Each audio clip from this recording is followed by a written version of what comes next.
We are in the middle of kind of unpacking this Christmas story, and we've heard about how the angel came and spoke to Mary, and then how the angel also comes and speaks to Joseph, Mary's husband, and now we're at the point where Jesus is going to be born. And before we just move any further, let me introduce myself. My name's Scott. I'm one of the pastors here on the Vista campus, and I'm so stoked that I get to just unpack this passage with you.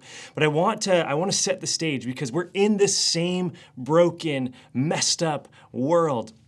There is wars, there is plagues, there is disease, there is brokenness and sadness and grief.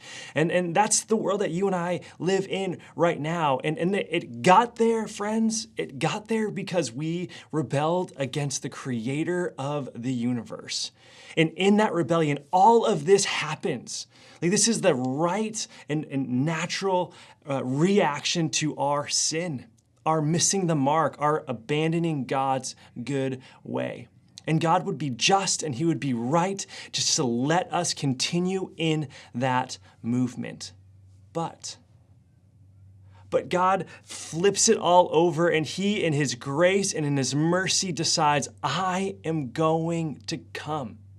So often I just think of Jesus as like, yeah, little Jesus and big Jesus, it's Jesus. But Jesus is God. God comes. God, the creator of the cosmos, the one who was in the garden with Adam and Eve, the one who clothed them in the skins of animals, who saw that brokenness and saw that fracture. From right then, he had a plan, and it's coming to a head right now where he enters the story. He enters our world. He zips up flesh, so to speak. He becomes one of us. This isn't a small thing. This is a huge thing where the Creator enters in. So let me just read this story as we continue in the Christmas story. In Luke chapter 2, verses 1 through 7, in those days, a decree went out from Caesar Augustus that the world should be registered. This was the first registration when Quirinius was governor of Syria.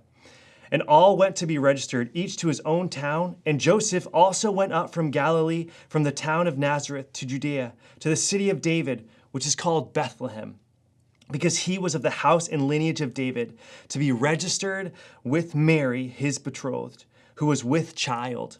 And while they were there, the time came for her to give birth. And she gave birth to her firstborn son, and wrapped him in a swaddling cloth, and laid him in a manger, because there was no place for them in the inn. So often we focus on the context of where Jesus was born, in a manger, outside, and it was awful, and the circumstances were awful. But the circumstances were awful because the world was so broken. Not just because he was in a manger. It wouldn't have mattered if he was born in a palace.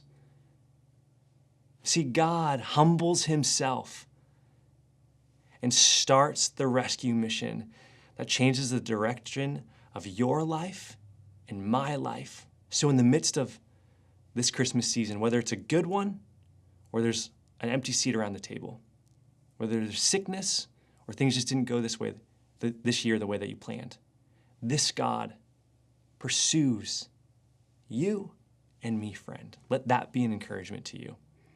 And I hope this daily dose blesses you, and we'll see you next time.